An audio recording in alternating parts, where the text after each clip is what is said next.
So welcome to the Rainbow Push Coalition Film and Digital Media Panel called Bridging the Gap.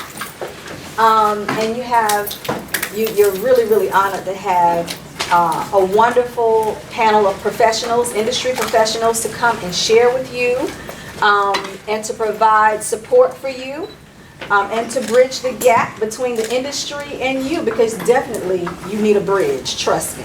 So this is a wonderful experience for you guys to pick their brains, because this is not going to be like your typical lecture situation where they're talking at you. They're going to introduce themselves, and they are going to be open for you to pose questions and to pick their brain, to get feedback from them.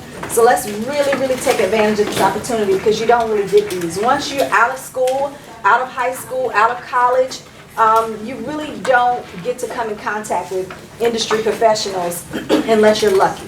So please take advantage of this opportunity. And I'm going to allow the panel to individually introduce themselves, and we're going to go from there. Let's start on this side. Okay. Hey, I'm Chris Downs. I'm the owner creative director at Tube, which is a post-production company with a design-driven focus right downtown in Atlanta. We're right near the Krog Street Market. We are in our 20th year, which we're very excited about and proud of. The same building as Charles over here. And so a lot of what we do is kind of split between corporate work and broadcast work. And so we've got an insert stage where we host some reality TV shows and interview setups and things like that. And that's pretty much us. I'm Charles West. My company is called CW Studios. I'm next door to Chris on the belt line. But I do film, television, and animation. So I'm a DP, edit, write, produce, all that good stuff. And this guy's so modest, but he works with a lot of big names, as well as I think the majority of us on the panel. So feel free to ask us any questions related to any of those genres. Actually, before you start, let me just remind the students, please take notes for your own good. They're already mentioning titles and referencing words that you may not be familiar with, so afterwards you can ask them, what is a DP? What is a sound stage? Okay, sorry. That's okay. Good morning. Good morning. Good morning. Thank you. Call and response, my favorite. I'm Ashley Mengwasser. I'm a host, writer, and producer for television and video content. I host lifestyle programming like pet shows, DIY shows, game shows, things like that. I also write and produce content for clients. My former alma mater, Agnes Scott, is actually one of my clients, so I produce videos for them. All kinds of different companies around the state, the Georgia Chamber of Commerce. So writing, producing, and hosting. I like to host the content I create, so I really consider myself a creative type. But I actually began my career managing studios, which Beth does. You can hear a little bit about that. But if you're interested in hosting television or video, writing for TV or video, or producing, that's something we can talk about. So just keep that in mind. Let me know if you have any questions. I look forward to talking to you guys. Good morning. Good morning. You all look awesome this morning and really bright-eyed and look ready to hear and learn. So I'm excited about being here today. My name is Audrey Daniels, and I am president-elect of the AIB Network. We've been in existence for 50 years. Our broadcast channel is 295 on Comcast Xfinity and Channel 6 on ATT Uverse, and we live stream from our website. Our content is Mind, Body, and Spirit, and we have production facilities as well and acquire content, so we do a lot of different things and can talk to you about all of those things, whether it be distribution or how to get a job as a videographer or a producer. We have in-house producers, videographers, editors. We have a studio. We travel, all of those good things. So I can certainly answer any of those questions as well. Let's try one more time. Good morning. Good morning. Good. I'm glad everybody's waking up over here. I'm Beth Talbert. I'm probably the most boring and lowest common denominator on the totem pole on this panel. I'm very honored to be sitting here with all these people. I'm a landlord. My job is not exciting. But if you want to be in the business, it's kind of a fun way to do it. I manage Eagle Rock Studios up in Norcross, Georgia. The facility itself is 6 years old. We have 4 sound stages in Norcross. We have 2 sound stages in Stone Mountain. And I basically rent out that space to television and movie productions for them to come into town and do their work. And I can talk to you a little more about the nuts and bolts during the session. Good morning, y'all. Good morning. My name is Louis Gossett Jr. I've been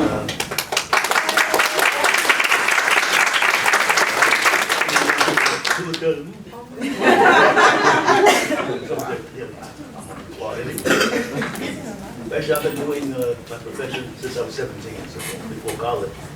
Like lightning in the bottle, and I've been a professional. But you're only 23. Well, there are miracles happening.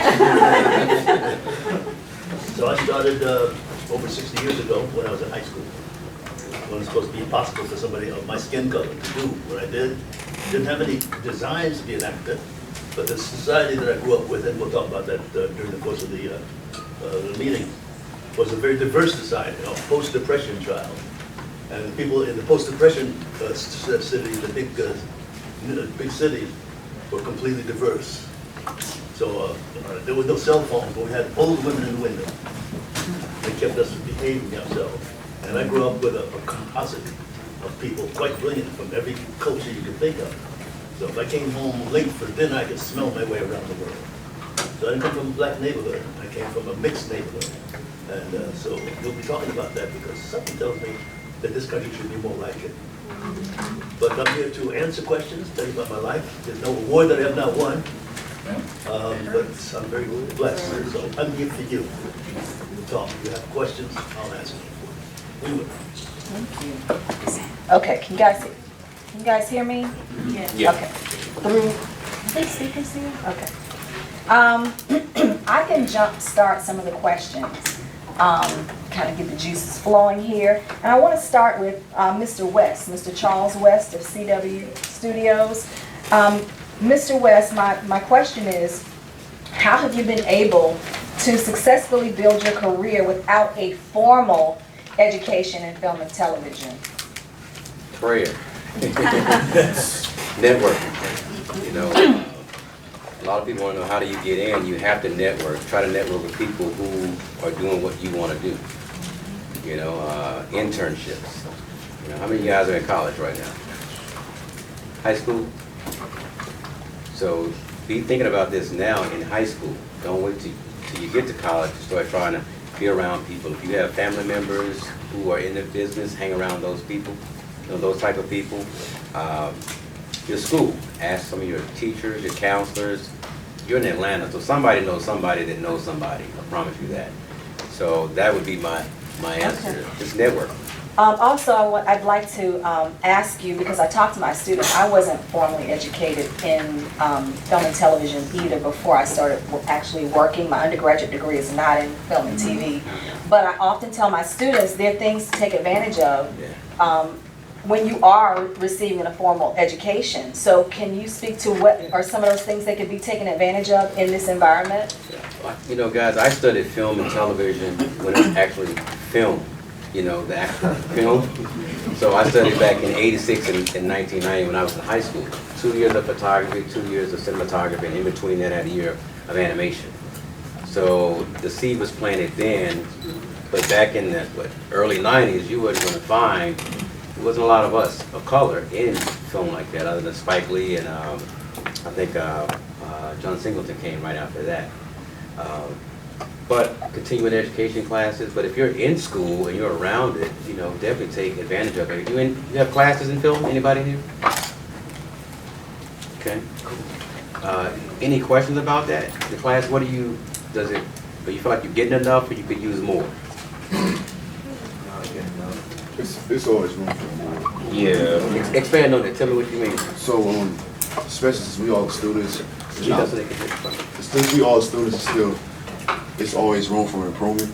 So we don't know it all yet, but that's why I feel like we can still learn more. And you guys have YouTube. We didn't have YouTube back in the day. YouTube, you can find out anything on YouTube. I mean, I spend probably 3 or 4 hours a day on YouTube learning something new every day. Yes. Wanna jump in? There's a word for that actually, autodidact, meaning you're self-taught. Whoa. Of the speakers in the microphone. So I guess that would be me. Yes. Okay. So the more you can teach yourself, like Charles is saying, the better. And all that is personal initiative. I would also add, in addition to what Charles said, volunteer your time. Everybody starts at the bottom. I started with a degree in English from a liberal arts college, answering phones for a television studio. And I was an intern. In a month, they hired me full time. And I became a production coordinator. Then I became a producer. Then I became a host. So be willing to just start and learn and take in as much as you can, because now, even though I'm in front of the camera, I know what it takes to make a great production. I know the gear I need, the crew I need. I can do a budget. And that all serves me in the end. So I would just be a sponge and soak up as much as you can. Find a local production company or a person that you respect and build a relationship with them. Ask if you can shadow them 1 or 2 days a week. Just volunteer your time for a couple hours, and what you will learn is just immense. I want to say the one word, mentorship. I don't know if your school offers mentorship programs, but take advantage of it. Chris, you wanna add? Sure. In the same kind of way, I did not get a formal education in it. I got a degree, a BA, but it was in communications. And kind of like Charles, back in the day, I was splicing tape, not even videotape. I was probably on one of the first actual like non-linear video editing systems, where I had gone from being an audio guy to a video guy to then a design, motion graphics guy. And then now I also, similar to Charles, I'll do a lot of shooting and whatnot as well. But I also, to echo your sentiments, definitely get involved, volunteer. Learn on your own. That's how I learned a lot of things. I still go home, back to what you said, you can always learn more. I could always learn more. I'm sure we could all always learn more. I'll go home, it drives my wife crazy.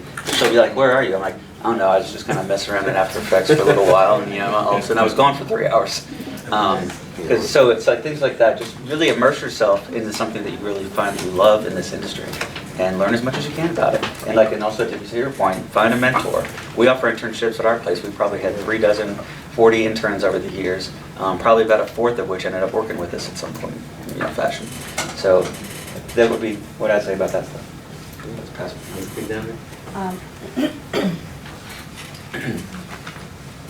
No, I just want to echo what they said. And even here in Atlanta, one thing that I tell students all the time, I have the Film Academy come through my studio quite a bit with classes for tours. And if you see a production out shooting somewhere, if you know there's an area of production that you're interested in, just walk around and find the guys that are working in that area, because a lot of the times if you start talking to them about their craft, they love to talk about what they do. And they will be more than happy to sit there and explain things to you as they're actually doing the job. And those are the kind of networking events that you have the opportunity to get into and meet somebody and talk to them. And they'll introduce you to another person, they'll introduce you to another person, and you even if that's not the area you want to be in, you can find a way to get to somebody that is. So that, I always say, and I wish I could sit in the other session that's going on right now about LinkedIn, because I would be very interested to hear what he has to say. It used to be nobody in the entertainment industry was on LinkedIn. Everybody in entertainment's on LinkedIn now. Just any way you can to connect with people, just do it. That's your best form of communication. And pick up the phone and call people. I know we're all into this, and we all like to just let our little fingers go to work, but it's much better if you talk to someone than if you type to them. I agree with that. Can you pass it down, Yes. Mr. Gossett, because I have a specific question for Go you. ahead. Since we are graced with your history and experience, and we are speaking to students of color, one of the things that I find with my students is that they can't envision being a part of what we do in the industry. So what would you, I guess, specifically say to them about believing that it's possible for them, since you have transformed or seen the transformation within the industry as it pertains to people of color, not just working in front of the camera but behind the camera? Well, well, school is never out for me, even though I'm at this age. So school will never be out for any of you. So you get your diplomas and stuff, but school will never be out. There's always something to learn.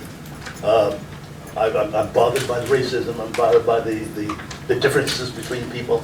I've come to the conclusion that we all need one another. But one of the oldest civilization comes from Africa. but you don't know why. And one of the reasons why is because every person in the tribe had something to do for the benefit of the tribe. At 3, 4, 5 years old, you had to gather goat's milk and beans or whatever it was, and everybody ate. When you got older, you protected the animals. The women took over to cook, and the men were men. They had to go and get the food, and the children did. Everybody had a job. So that system, I think, is necessary for you to learn about who you are. I don't call myself an African American anymore. I call myself an American African. Because I'm in this country. So there are American Jews, American Italians. That's the way I was raised. And so that everything that we do today, regardless of your profession, has to be for the benefit of the whole country. So it takes all that anger and stuff away. That was then.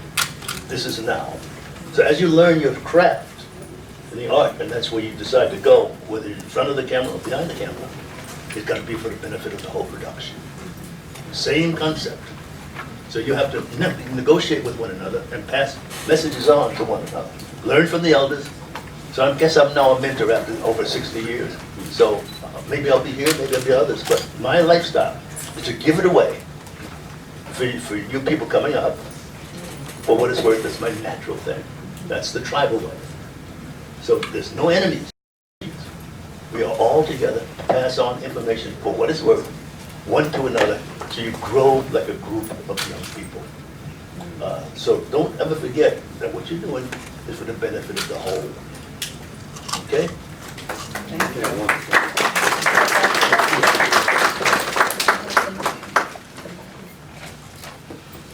Thank you for that. Make sure you're writing some of this stuff down. I think things that we look for is consistency and be persistent. You know, don't be shy. You know, you're in a city that's full of filming. You know, you can walk up to anybody and just have a good conversation. You know, I meet a lot of people that want to get involved, and I give them my card, but they won't contact me until like months later, and I'm like, well, I'm not interested.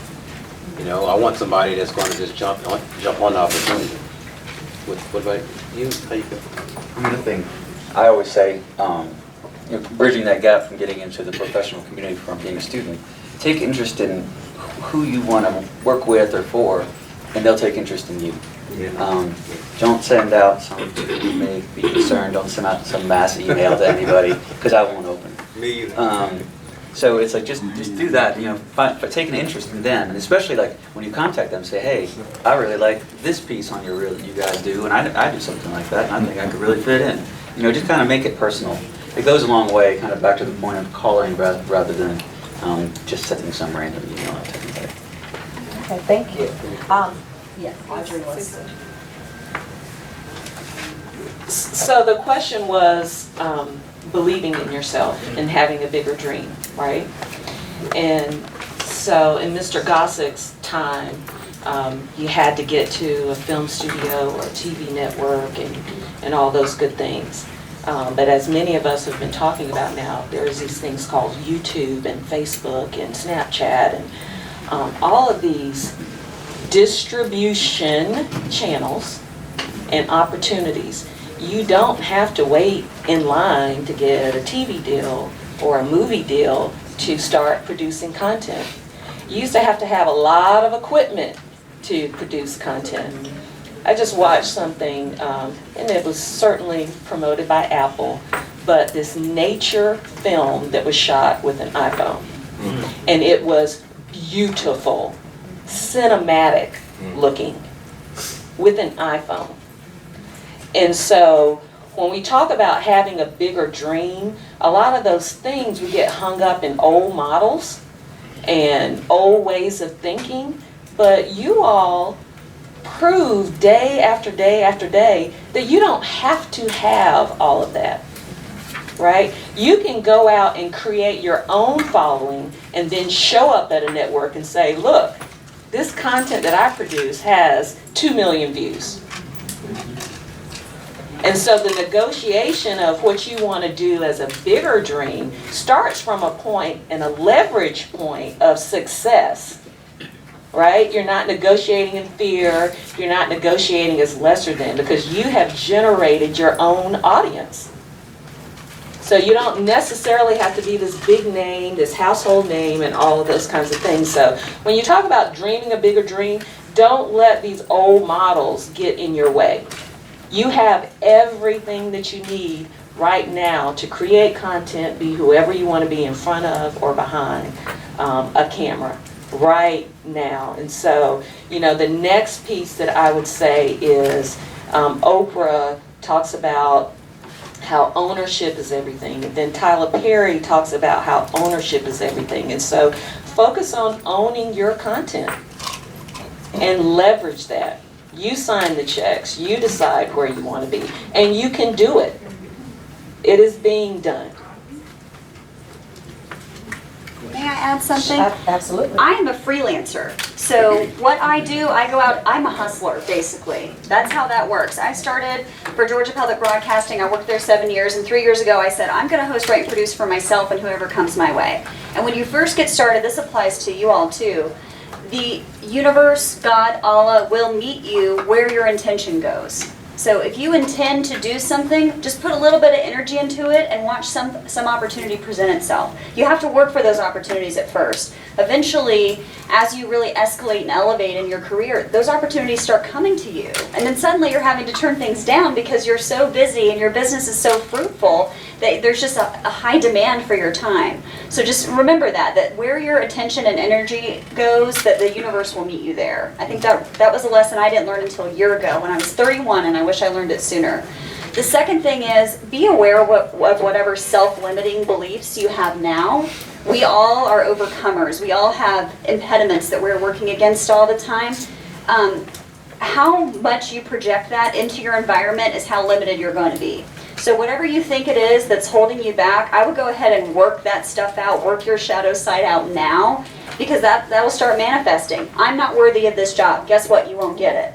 I just flew to the other side of the country for an audition for a 2-hour live host show every day of the week. My dream job. It was down to me and another candidate, and I've done this whole song and dance before of auditions. I am an expert at rejection. That's something I should put on my resume. And I said, I don't think I'll get this job. I didn't get the job.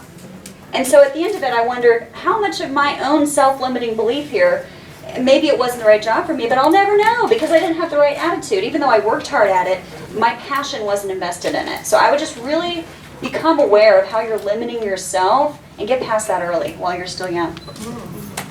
Thank you. Yeah, I just want to add to that because you do have to be prepared. I'm in sales.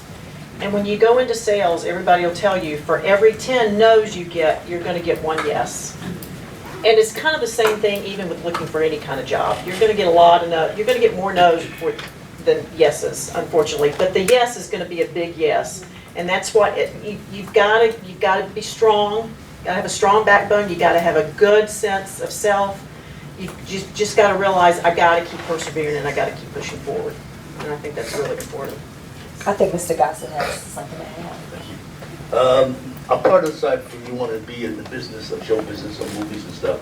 I'm first generation born from the north, but everybody else was born down here in Georgia. Specifically, my great-grandmama. When I was 17, I was in the lead on Broadway. She came to see me, and I have a photograph that I'll send out to the school. I was 17 years old, and she was 115. So our family was like that. She mentored and took care of some 15 of us in the farm down in Watkinsville, Georgia. So I'm a yellow meat watermelon expert. Whoa. But she only lied to me one time when she said, this is going to hurt me more than it's going to hurt you. But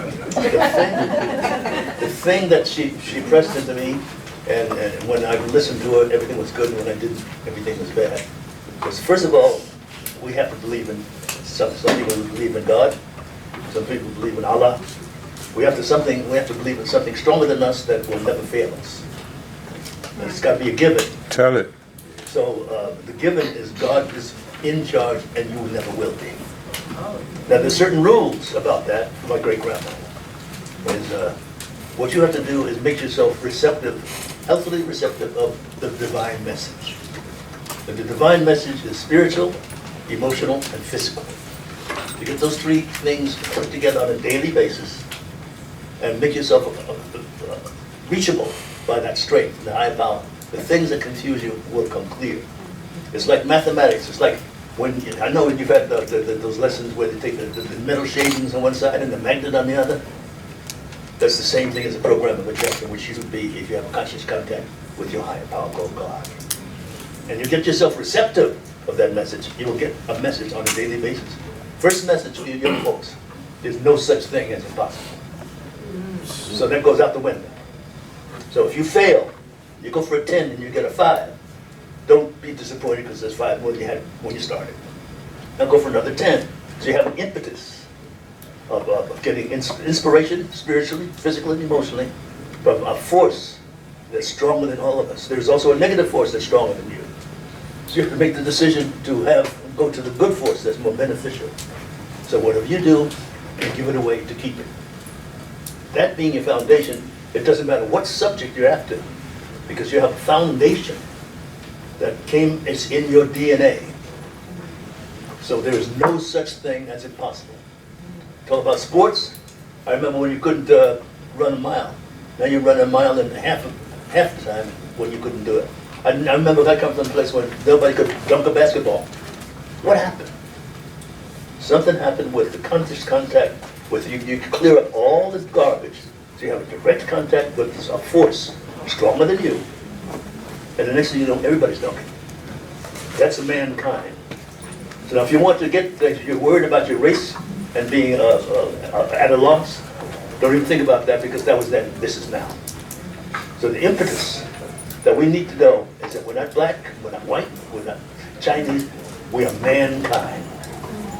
So everything I do personally, I give you as a mentor, everything that you do has to be for the benefit of mankind. If that doesn't happen, nobody's going to win anything, because the planet is dying. So as your service on a daily basis, getting a message from your higher power called God, or whoever you call him, gives you the impetus to get better one day at a time, one to another, and the miracles begin to happen. It's supposed to be impossible for me to be on Broadway at the age of 17 in 1953. And that's supposed to be possible, but me and my people that I grew up with, they ran the theater, they ran the movies, so they took me with them. So I too could be Captain Ball. I too could be Tom Mix, or you don't know who Tom Mix is, but Hopalong Gossett. They took me with them. That is the miracle of God, and don't forget who's in charge. You never will be. So you have to be a rapt audience. This is student time right here. But the number one student you have to be is what is up to you for the benefit of the whole tribe, the whole mankind, the whole country, the whole family. If you do that everybody benefits with your thoughts and your actions, you'll be rewarded. Comes out of left field sometimes, but that's what they call faith. All right? So you got your muscles before you even start. I can look in your eyes and see how people are serious about what you want to do. You attract my attention, I'll be your mentor. Thank you. Thank you, thank you. So we're gonna open this up, because I see you guys have many questions. So we're gonna open it up for you guys to start to interact with us at this point. So okay, and tell us your name. Hey, I'm Josh. I've met a few of you 1 or 2 times before. Just had a quick question regarding something that was just said actually regarding distribution. How do you feel about the pros and cons, comparing and contrasting the difference between gaining your own audience via the internet, via YouTube, Vimeo, all that kind of stuff, versus trying to gain that film authority through navigating the film festival circuit? One versus the other. I'd like to start on that. I think the festival is okay if that's all you have access to. But I think if you create and write strong content and you network with key people at different studios or different TV stations or film companies, you can push through the door. I don't have a strong following, but I signed a deal with Google. I'm in negotiation right now with Lionsgate and Warner Brothers for a $125 million slate deal. So but my content is strong. My mentor, Mr. Gossett, my mentor, John Amos. Yes, sir. So for those, you know who John Amos is? Yeah. Mr. McDowell? Yep. So that's my mentor. So having the right partners, having the right mentors can open doors for you. So my content is strong, my mentorship is strong, and it just kind of helps out. So I'm not against the film festivals. I'm not against putting things on YouTube, any of that. You gotta feel like which one works for you, based on where you are, who you're connected to, and who you're not connected to. I think it's about your resources. So I don't think there's a wrong way or a right way. I just think it's just a matter of what you project, as Ashley was saying, it comes back to you. Wonderful. Anybody else to add to that? And then we'll move to the next question. Yeah, all I would say is, all of those are tools in the toolbox, right? And so certain projects and, as has been said, your networking circle and all. And so it's really just about your individual resources and where you invest your time in moving a project forward. So there is no right or wrong, in my opinion, whether it be organic or you walk in the door at a studio. It's just your investment of time and the people around you and how you can get it to that place. There are lots of content that's gotten picked up from festivals. There's content that's gotten picked up from in-the-door meeting. And so there really isn't a right or wrong, but where you invest your time is where you will get the fruit with the best plan. Does that make sense? Thank you for that. In the back with the hat, tell us your name too. Good morning, my name is Amari Baker. I'm a junior mass media arts major and I attend the illustrious Clark Atlanta. And my question is for Miss Ashley. Yes. Can you pronounce your last name, please? Girl, it took me a long time to get it right. Spelling it too when I was a kid. Mengwasser. Mengwasser. It's German. It would be Mengwasser. Okay. Yeah. Okay, so my question for you, you attended Agnes Scott, correct? Agnes Scott Women's Okay, College. so even before then, did you always see yourself as a daredevil? So when I was like looking you up and looking at your background, I saw that you was like hiking volcano. Crazy. Mm-hmm. Yeah, and all this stuff, all the good stuff. So did you always see yourself as a daredevil, just putting yourself out there? But also on cameras, like, did you, like, for your personal experience, like, was it good for you? Or, like, just because the camera's there, was like, I have to put this thing on to get out there and do what I have to do kind of thing. Amari, was it? Amari, yes. Amari, Yes. you just asked the key to my success in this business. I graduated valedictorian in my high school class. I was the least risk-averse person I had ever met. I wouldn't ride roller coasters. I got a job in television, hosting and doing what I love. My first opportunity to be on television for the state. They said, Ashley, we want you to come up with a creative segment, and I began hosting a travel show. So I was like, okay, my grandmother loves to skydive. We'll go shoot a package of my grandmother, now late grandmother, my best bud, skydiving. And then the producer said, I love it, you'll go too. And I said, say what? And then so my grandmother and I went skydiving, and that was the beginning of my career. I had to jump out of a perfectly good airplane to get my first opportunity to be on TV. And once I did that, and I proved to myself, I am now my former boss from GPB. He describes me to people as sophisticated and fearless. Asked me that 12 years ago, I was the most fearful person I knew. So when you find what you're passionate about, it's crazy. You'll do anything for it. You'll do absolutely anything. And if you won't, it's not right for you. So let that be a litmus test. Great question. Wow, and great answer. Thank you, Ashley. Sure. All right. Now my class, I know you guys have some questions. Okay. My name is Ivan Watson, everybody. I'm a senior at Clark Atlanta University. I have a question for you, Mr. West. So you talked about animation. What inspired you to get into that? Like I mentioned earlier, I studied it when I was in high school. I've always been fascinated with cartoons and creating things. When it came full circle about 4 years ago, I was actually filming for the CW network in Orlando, Florida. And I was working on my cartoon, the script, and the characters on my break. And one of the EPs came in and said, what are you doing? I said, I'm working on my animation project. And he said, you're in the wrong business. I'm like, well, no, I'm a DP. You guys know what DP is, right? I'm gonna ask you about what's the difference between a cameraman and the videographer and the DP later. But anyways, I said, well, I'm making $500,000 a year as a DP. And he turned to me and said, that's no money. And I was like, well, how many think that $500,000 is a lot of money? Currently, what I got? Yeah, I felt the same way. Well, he showed me how animation makes $1 billion within its first 10 months. Oh. $1 billion. So from that point on, I stopped filming full time and took my passion into animation full time.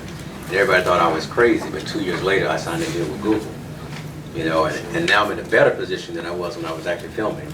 So it's part of me as a kid, you know, and then of course, I'm not gonna lie, the money side of it is way better for me than it was when I was filming as a DP, but I love creating cartoons. I have kids, I love inspiring kids, you know, the young folks. Did I ask your question? Wonderful, thank you. Yes. Yeah, Tell them your to name. piggyback off what he was saying, my name is Aaron Crawford. I'm a senior mass media major at Clark Atlanta University. And I was actually going to ask you kind of what he asked about animation, like you do graphic design. And Chris Downs? Yes. So I was wondering, like, I want to be a DP too, but it's kind of for both of y'all. Like, y'all feel like in today's society, we need to be like more multifaceted to stand out. You know, just knowing a little bit more, you feel like that puts you above your competitors, or? I mean, speaking from our facility standpoint, it does, because we're a smaller post shop, and so, you know, I can do audio edit, motion graphics, color correct, you know, shoot it, post it, you know, the whole deal. But I think it's like, don't be a jack of all trades by any means. You know, like I steer away from animation because I'm not really strong at it. My strengths are a lot more broadcast design and editorial. And so I think it's, yes, is the short answer. Yes, expand yourself. Don't just say, I'm going to only, you know, I'm going to get into the business at a film studio as a rotoscoper, because for one, that'd be boring as hell. Yeah. But so it's like, but definitely go ahead and expand your horizons. Find the other things that you like in the industry. Because that's how I got into video, because I was an audio guy. And I saw some video guy at the facility I was working at the time kind of not really get it. So I just started staying at night and learning the system. Yeah, and all of a sudden was their video guy. I'm asking because, like, say, like, I had an internship with this one company, but I work there now. And they don't, I really wanted to do camera work with them because they have me do editing, graphic design, cutting images. And now, like, I'm going to doing cue sheets and logging music and stuff. And it's like, sometimes, like, you kind of think, why am I doing this, you know? But I understand the stuff behind it, but, you know, just hearing opinions from people. Yeah, and you also want to find the type of place where you're doing an internship or working where they are giving you the opportunities that you wanted to do. And when we had internships, I always check in with them. We start at the beginning saying, what are your strengths? What are you looking to do? Let's figure out a couple projects we're going to do with you, and then have a master project so when you leave here, you've got stuff on your reel. And so that's kind of our approach with it. So where they're learning, they're shadowing, and they're working on their own stuff, and we're helping them along the way with that. So if that place isn't doing it for you, yeah, I'll talk to my mentor. give us a shout. And then too, keep in mind, it's like a house. The house is just not built, you know, one day. To me, it sounds like they're helping you build your foundation. So you're getting your hands, you know, wet with every piece of, you know, film, it sounds like. For me, I edit, I do audio. My background is in recording technology. I had my own first studio when I was 20. You know, so it's okay to learn a lot of things. And like Chris said, you don't know everything, and, you know, a jack of all trades but master of none. You know, I tell my sons, you put a camera in my hand, I don't care if it's a Red, an M.F.A, or a Canon, I'm a master at it. You know, I spend all my days playing with the camera all day, every day. But that's me as a DP. Now, am I a strong editor? Maybe early on in my life before I switched over to doing cameras. So it's like one thing leads to the next. That's how I look at it. So I used to write books for a living, but, you know, but that helps me now with my script writing. You know, but all that stuff was planted back in '86. You know, so just. I got another question. So, Well, hold on. Let's try to get some of these illustrious students on the front row. Does anybody on the front row have? I saw somebody writing. I know that's a question. Come on, stand up and tell us your name. Sure, I'd love to hear your question. So, What it thought? I heard you saying something about you, and correct me if I'm wrong, you do like a lot of game shows and all that stuff. So, what's it like? Like, how did you, what did you do to go like about that? What's it like to do that? So the game shows I'm referring to, it's really a franchise called the Inventure Prize. Has anybody ever seen it on Georgia Public Broadcasting? It's an invention competition for college students. We call it American Idol for nerds. Also, it's like Shark Tank, but with college students. And so I get to co-host in the audience, and I interview fans, people with the inventions, and we, you know, make jokes, make puns, things like that. But it is a game show style format. There's teams going head to head, and the winner takes home about 50 grand to help their invention. So I actually love the game show format because it allows me to do the things that I think I'm skilled at, which is thinking on my feet, interacting with interviewees in a humorous way, and just being physical. I like to move around an audience. I don't like to stand behind a podium. So that really works for me. So I think once you kind of realize when you shine the most in whatever capacity you're working in, you'll gravitate toward projects that support that. Because I also do prompter, in November I'm hosting a 1-hour cheerleading show. And I read prompter pretty much the whole time. That's not my favorite. But it's an aspect, it's a facet of what I do. But the game show hosting, the live TV, the rush of that's absolutely my favorite thing. Can I tell you something about that too? Go ahead. I refer to single camera production, which is like film and episodic, not episodic, but 1-hour television, as watching paint dry. And that's why I'm not in production, because I'm a little too ADD. It was just too slow for me. I love live television and multi-camera television because it moves like that. And it's just, to me, I'm sure you feel this way too, it's a lot more fun. It's a lot more exciting. It's so dynamic. So, and if you don't know much, I feel like here in Atlanta, everybody learns a lot about single camera, but not a lot about multi-camera. If you don't know much about that, do some research, because I think you'll find that it's just really exciting and fun. Yeah. Thank you. Thank you. Yes, and tell me your name. Kentrell Moore, senior, mass media arts major. My question is for Mr. West. In regards to your career as a DP, so it's kind of hard to say, but when you create certain fields or atmospheres for particular projects, do you have go-to equipment that you go to, or is every project kind of creatively different? Ooh. I think it just really depends on the project. If it's a horror, then it's a certain type of equipment I know I'm going to use, which probably I'm going to use a lot of Steadicam. Following the person who's about to get killed and jumping out the bushes. You're doing some kind of drama, I know we're going to probably use a dolly. So as a DP, I kind of read the script. And I hate reading scripts, trust me. I write them, but I hate reading them. But I have to break them down. And I can say, okay, I'm going to need this type of equipment. I'm going to need this type of camera, this type of lens. I filmed out of a helicopter, with a harness, with a certain type of gear. And it was really heavy. I'm like, no, I'm not shooting with this hanging out of a helicopter. And it could snap. I've been underwater shooting, with different types of equipment as well. So I knew you were a merman. And trust me, I had just learned to swim, and I'm like, no, I'm 47, so that was when I was 40. It was 7 years ago when I learned to swim. And they were like, well, it's December and it's 32 degrees, and you want me to get in the water. And they wrote a couple more zeros behind that check. I got in the water. So it just kind of varies.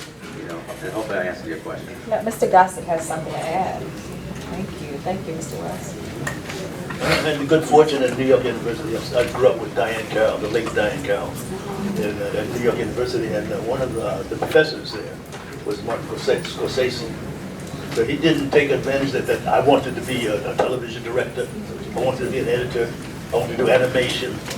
My first assignment, our first assignment, was to do a 2-minute video without an actor. Just lights, and tell the story beginning, middle, and end, with just you and your camera. It was amazing how difficult that is. Without actors, without music, just you and your camera, and tell the story from beginning, middle, and end. So you can pass this test. Once you get that mastered, then you can go on. But animation is the same thing.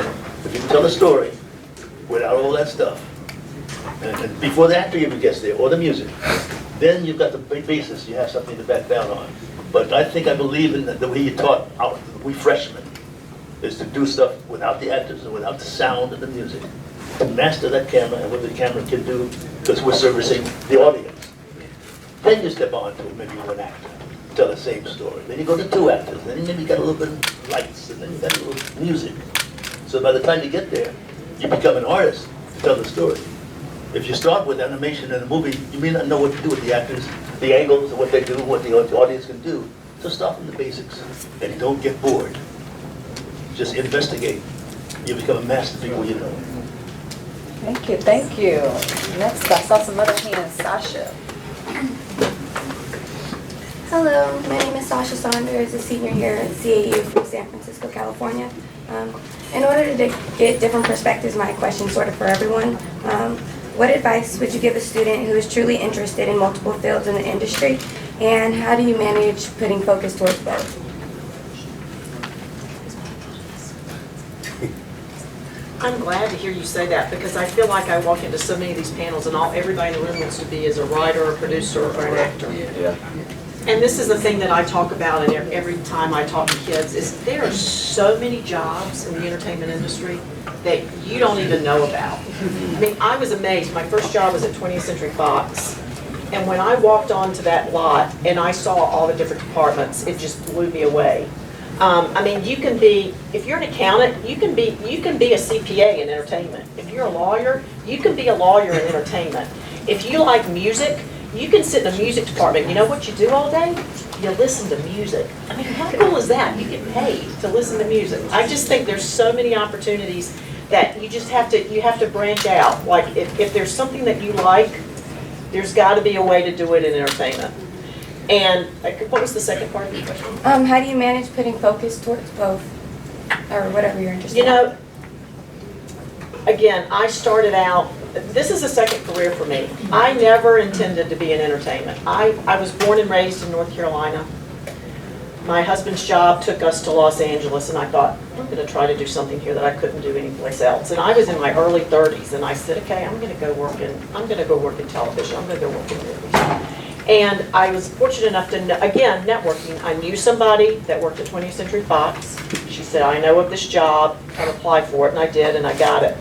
And I knew that's what, I didn't know what I wanted to do, but I was at a desk, I was on a studio lot, and it gave me that opportunity to look at everything. And for the longest time, I thought I wanted to be in broadcast standards and practices. Does anybody here know what that is? Anyone? Anyone? See, again, a job nobody knows about. That's the person that sits there and looks at every show on network television and tells the producer, you can't say that, or you can't do that. You know what I loved about it? Nobody else in Hollywood looked at a producer and said, you can't say that and you can't do that. They were the only person that did, and I was like, finally, there's somebody that stands up to producers. I kind of like this. I also had a little child, and I was very cognizant of what was being aired, so it was very interesting to me. And in broadcast standards and practices, they hire people from all walks of life because they want different views and different opinions. As Mr. Gossett said, God has a plan. And I worked and worked and worked to be in S&P, and I never got that job. And you know what? I'm sitting here doing what I'm doing today, and I love it because God had a plan. He knew that wasn't where I was meant to be. But my point is, just get in somewhere and just look and talk to people, and you'll get to where you want to be. Thank you. So to follow up on that, and it's actually connected in some way to your question about what you're doing on your internship.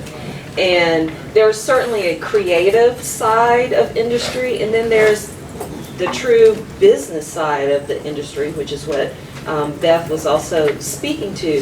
And so internships are a phenomenal way to really get an experience without having too much investment, to get a look-see at all kinds of jobs and ways to approach things. Because certainly as checks get bigger, you want to have that business know-how to be able to hire the right team around you to support the things and efforts that you want to do.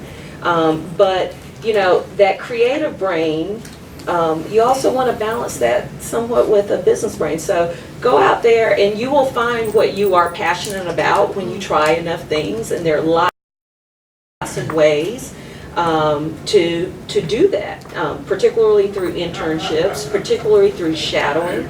Even if you're in a job inside a building, if you will, you can shadow people. They call it cross-training. You can get cross-trained once you're on a job in different kinds of job descriptions and those kinds of things. You can volunteer various places, lots of nonprofits, GPB, the AIB network, volunteer.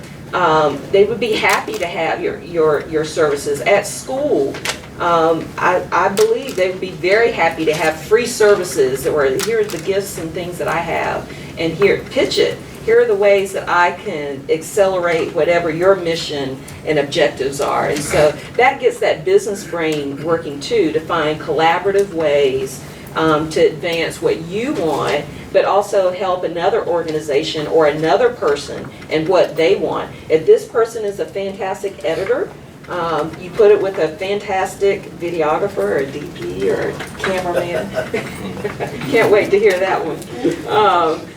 And you both learn from each other as you go out into the marketplace and do what you want to do. But looking in this room, I really want to encourage all the creatives to also learn and know about the business of the business. How many artists do you hear about that go bankrupt and that, you know, you're thinking they're making millions and their house is being foreclosed on and those kinds of things. So there's some basic underlying things that are going on there where they didn't understand contracts. They didn't understand, or, you know, as you're producing content now, do you understand copyright rules?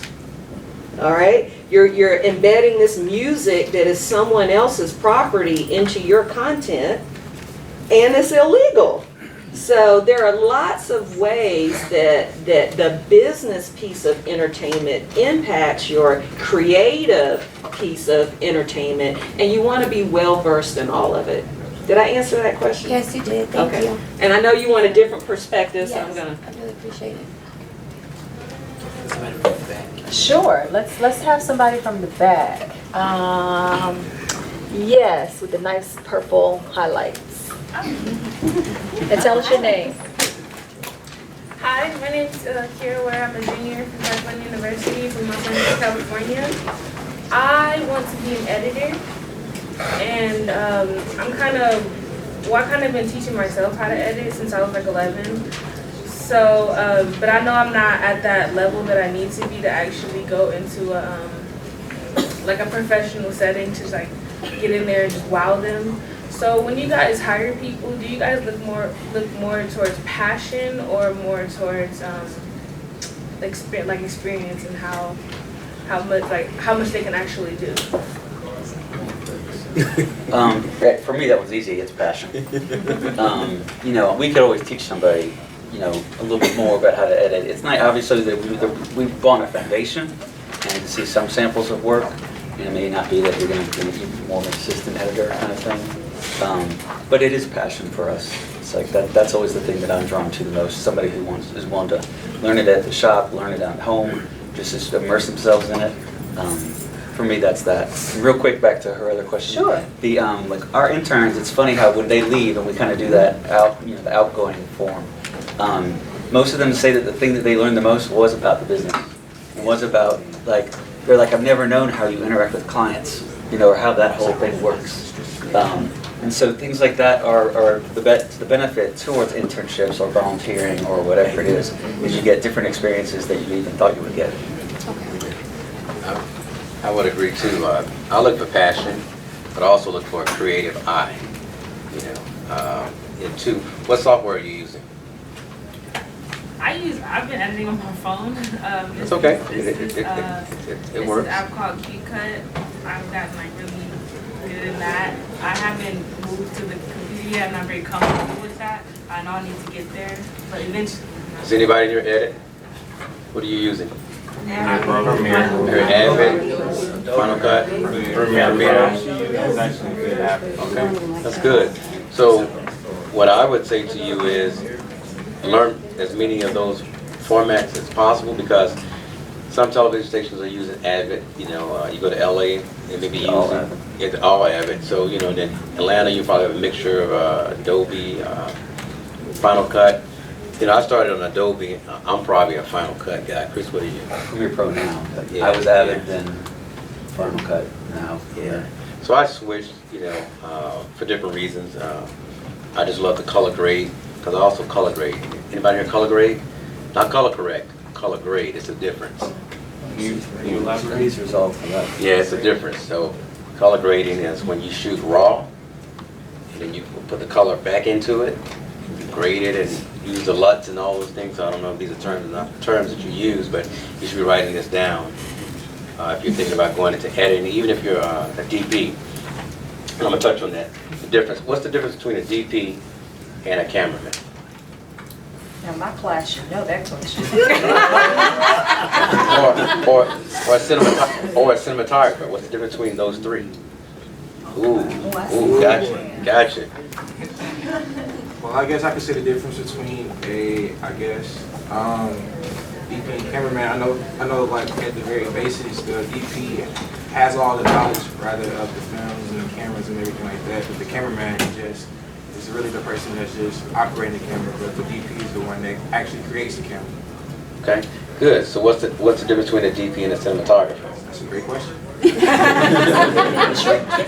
Can anybody answer that? Cinematographer, they're in charge of lights and camera? No. See, for me, I'm a DP. Normally, as a DP, we sit back and we set up the cameras and we tell the cameraman how to do everything. But a cinematographer, that's us doing that and touching the cameras. So we're doing everything, which I prefer to do the DP job versus the cinematographer job. But you'll realize here in Atlanta, you'll wear like multiple hats. You know, and again, it goes back to one of the question I asked earlier about doing multiple things. It does make you an asset. Because, you know, I can do lights, I can do camera, I can set up the shots as well. So if you do have different skill sets, try to master as many as possible to make yourself more of an asset. I think Mr. Gossett has something to add. Thank you for that. I value everything that people are saying, and it really makes sense that what they're telling you to do. I value it. But I come from a poor background. It was post-depression. And some of the most creative things in the arts came from that place where there was no money. So I can look here and see all of you today with your limited information. If you were to try and do things even now, I guarantee at least one or two of the products would get somebody's attention. So I would encourage you to interact and do things with your cell phones, with your little small cameras, and start. Make mistakes, and I guarantee that one or two of your projects that you do together with your limited knowledge will attract our attention. So don't think about being a big movie star with the money and the millionaires right quite yet. Just think about your roots. And I see 3 or 4 of you brilliant young men and women here that get together at a party one day, decide to do an animation or a short film. Maybe she'll have you do that for a final. A short film that you have to work together and have some fun. I guarantee that you get my attention, our attention, and it'll be like lightning in a bottle. Okay, thank you. So I'm going to get to put this microphone down because my hero just walked in the room. Well, thank you for that, Mr. Gossett. So we're honored again with Mr. Jesse Jackson. The Reverend Doctor.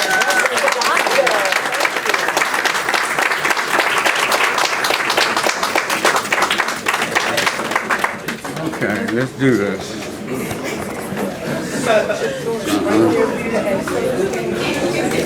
Where you going, baby?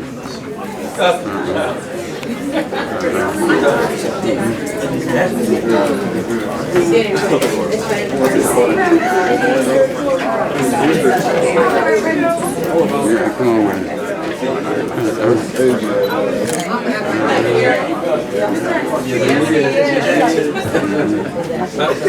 Now, it's with you.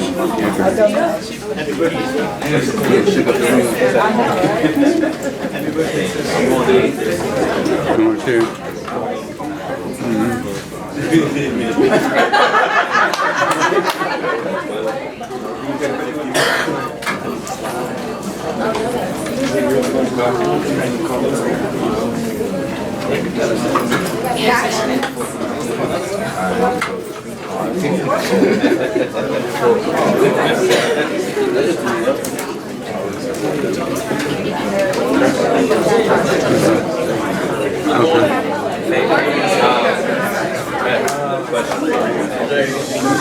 and gentlemen. We're not done yet. Okay. Shut your door. Yes. Known activist, President Gossett. See it, you be what you can see. So we haven't seen much. Want to be look, give the chance to expand. As I think about this project, and now with Talbert has done, shift the center, wrap the shift to Atlanta, frankly, in a very major way. Your creative thoughts and ideas matter to us. This is the fourth stage of our struggle. Right. I want to give it to the president. Give it a hand. How you doing, sir?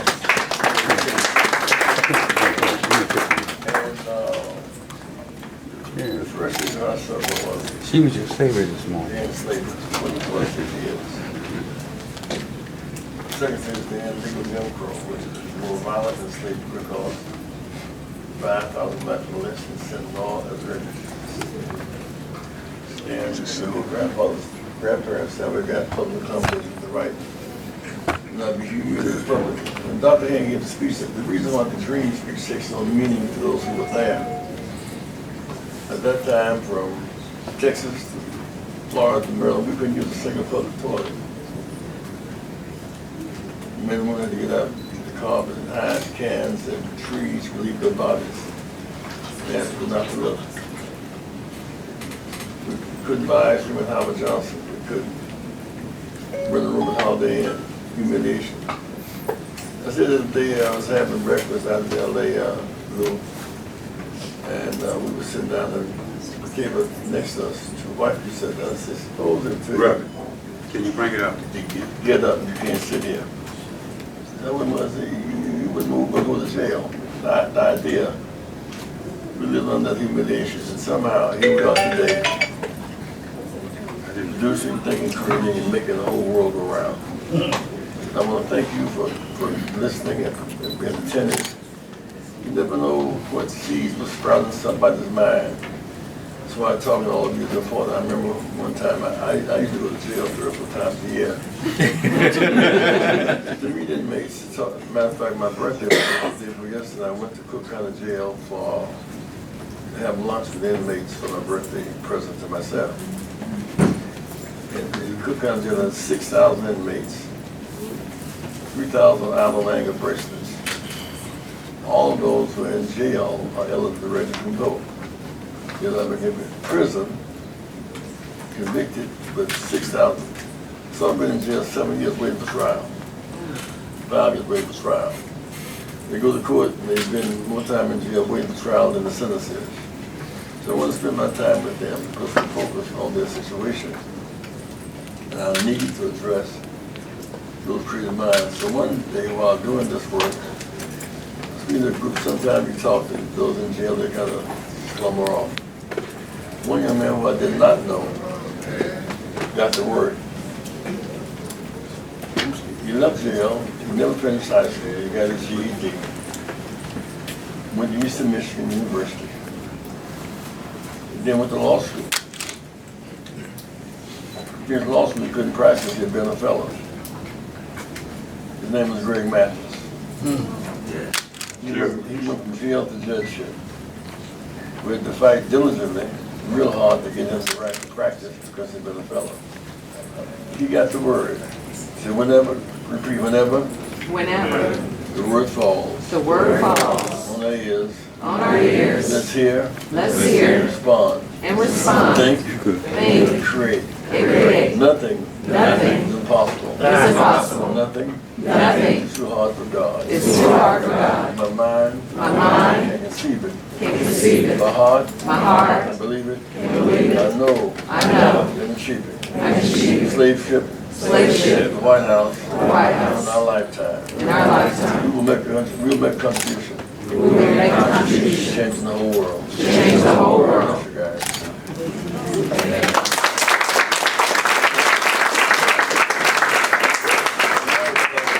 Our banquet at the Hyatt.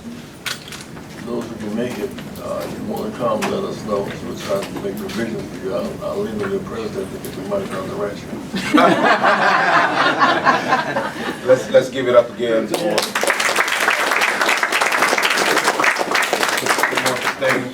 Dr. Jackson for being with us this morning, to this distinguished panel, to include the recipient of the honorary doctorate. Both of these gentlemen have been recipients of the honorary doctorate from Clark College, Atlanta University. We want to thank you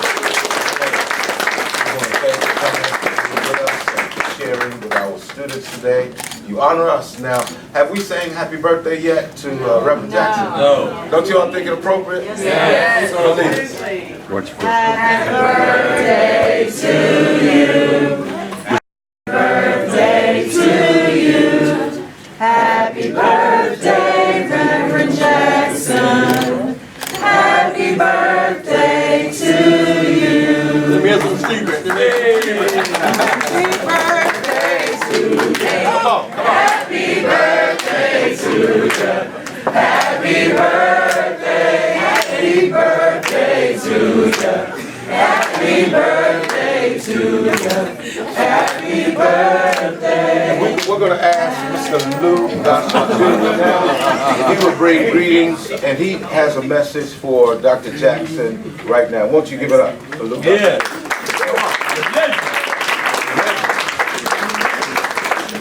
Jesse, I know you remember the time when we were marching with the Casey Kasem and all that stuff, where it was Operation Push. Sir. Do you remember those days when I was marching with you to Washington? A little bit more. With There you go. Steve Allen and all those particular Valerie Harper. Thank you. Remember that march? Too long ago. Too long ago. And we were in partnership with Good Morning America. David Hartman was the moderator, and the at-large reporter was Ingrid Bergman's daughter, Pia Lindstrom. And the subject was, she was going to the big cities of America, finding out how many homeless children there were between the ages of 5 and 15. That's quite a few years ago, and there was over 1 million in each city. Wow. So now she went to Chicago, St. Louis rather, and she went behind a young man who was playing with a stick. He was 6 years old. She put a microphone in his face and said, if you had a wish, what would it be? He said he wanted someplace to stay and something to eat. So you elected me to go to St. Louis to meet that man, that young man, and put a fund together so that children in the major cities of America would not have to worry. But what you don't know is I adopted that boy at 6 years old. Oh. He was hungry and he was homeless. He's now 36 and he's a master chef. So, thank you for adding to my family. Wow. I chose on my birthday to spend the day with the homeless at 9 in the morning. There's 16,000 homeless children in Chicago schools that don't have an address. 1,000 more parents who work every day, make less than $10 an hour. They work, but they're homeless. The numbers get big as you go west toward California, toward Oregon. There you go. It is a kind of disgrace. I thought Jesus going to a homeless couple. That's right. That's right. And went to Egypt as an immigrant, became a refugee. So Babies on the Borders has great moral meaning for us as a people, those who have any sense of the Bible. And I want to thank Lou for his life beyond the screen. He's been to us a dynamic hero in the big screen. He's bigger. Said Lou Gossett. Lou Gossett. Lou Gossett. Lou Gossett. Bigger. Bigger. In life. In life. On the screen. On the screen. He is the real deal. He is the real deal. Look this way, gentlemen. All right, that's right. Yes. Everybody look this way. Look this way. Miles College man. Clark Atlanta University now. All right. Okay. Look right here for me. Let's see guys right here. Good. Okay. Very good. Okay. Now, one more. I almost attend the club. Almost. Football player. Okay, we good. Just and just because they recruited me, so we came and stayed on this campus for a weekend. I probably wouldn't have gone except at that time we couldn't go to the University of Georgia and Georgia Tech to play football. So I had a chance to go to the Big Ten, I went to the University of Illinois to play football. I came back and finished off on A&T, but Clark has a special place in my heart. Dr. McPhee was the president at that time. So Clark is the president. You've always been a special school. Seize this moment, guys. Let us pray. The mic. And we do have another session that, Search our hearts, you know our ways, make us better. Never better, more fit for the journey. We fall down, we make mistakes, we slip up, we trip up, we get up again because the ground is no place for champions. So we rise. Touch these students in a special way. Use this moment in their lives when they are, the minds are fresh and smart, then prioritize learning and development because strong minds break strong chains. Strong minds break strong chains. We will but study diligently and work actively with courage. We can change the world. Amen. Amen. Amen.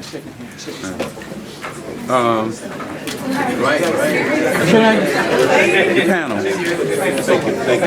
I need to get a group picture with the panel and bring the panel right over there. Can I, panel? We're gonna, yeah. We're coming right there. Everybody come together. Come on. Come on. Yeah, just come right there in that corner with Reverend Jackson, the panel. Okay. Reverend? Yeah. Yeah, just come on right in that corner. There you go. Squeeze it.